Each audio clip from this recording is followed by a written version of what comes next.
AP మంత్రి పార్థసారథి మాట్లాడుతున్నారు. Live చూద్దాం.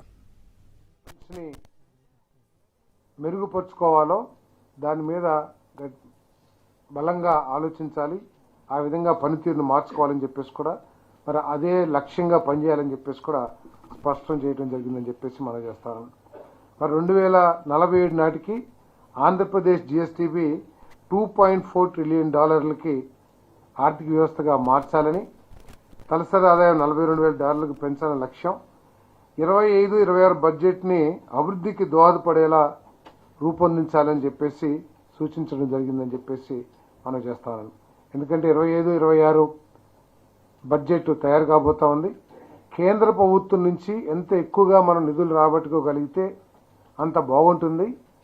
కేంద్ర ప్రభుత్వం దగ్గర మిగిలిపోయిన నిధులు కూడా ఉండే అవకాశం ఉంటుంది కాబట్టి వాటన్నిటిని అందిపుచ్చుకోవటానికి మంత్రులు కానివ్వండి, సెక్రటరీస్ కానివ్వండి కృషి చేయాలని చెప్పేసి కూడా చాలా స్పష్టంగా చెప్పడం జరిగిందని చెప్పేసి మనం చేస్తాం. మరి తెలంగాణతో పోలిస్తే జిఎస్డిపిలో 87,000 కోట్ల లోటు ఉందని, కొనుగోలు శక్తిని పెంచాలని పేర్కొన్నారు. జిఎస్డిపి లక్ష్యాలు చేరుకోవడానికి వ్యూహాత్మక విధానం అవసరమని చెప్పేసి కూడా ముఖ్యమంత్రి గారు చర్చలో అభిప్రాయపడ్డారని చెప్పేసి కూడా ఈ సందర్భంగా నేను తెలియజేస్తాను.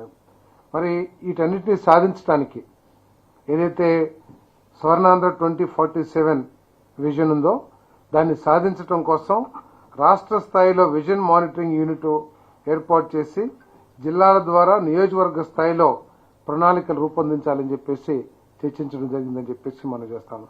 జిఎస్డిపి వృద్ధికి దోహదపడే ప్రాజెక్టులు గుర్తించి వాటిని ప్రత్యేక పోర్టల్ ద్వారా ట్రాక్ చేయడానికి కూడా మరి ఆలోచించాలని చెప్పేసి కూడా మరి ఈ సందర్భంగా చర్చించడం జరిగిందని చెప్పేసి మనం చేస్తాను. అదేవిధంగా ఫిర్యాదుల పరిష్కార వ్యవస్థ పనితీరుపై మరి ముఖ్యమంత్రి గారు చాలా క్రిటికల్గా కూడా సమీక్షించడం జరిగింది. ముఖ్యంగా revenue, home, Panchayati Raj, civil supplies విభాగాల్లో ఎక్కువగా సమస్యలు ఉన్నట్లు గుర్తించడం జరిగింది. దీంట్లో కొన్ని లీగల్గా ఉన్నా కూడా రిపీటెడ్గా కొన్ని సమస్యలు ఎక్కువ వస్తూ ఉన్నాయి. అంటే ఎక్కువగా ఉన్నాయని కాదు, కానీ ఇది ప్రజా సంబంధమైన డిపార్ట్మెంట్స్ కాబట్టి దీంట్లో ఎక్కువగా వస్తూ ఉన్నాయి. వాళ్ళు ఎక్కువ ఫిర్యాదులు కూడా పరిష్కరించడం జరిగింది. కాకపోతే గత 5 సంవత్సరాల్లో ఇటువంటి సమస్యలకి పరిష్కారం లభించలేదు కాబట్టి ఎక్కువగా రావటం జరుగుతుంది. వాటన్నిటినీ కూడా మరి బాధ్యతగా మరి పరిష్కరించాలని చెప్పేసి కూడా ఆదేశించడం జరిగిందని చెప్పేసి మనం చేస్తాను.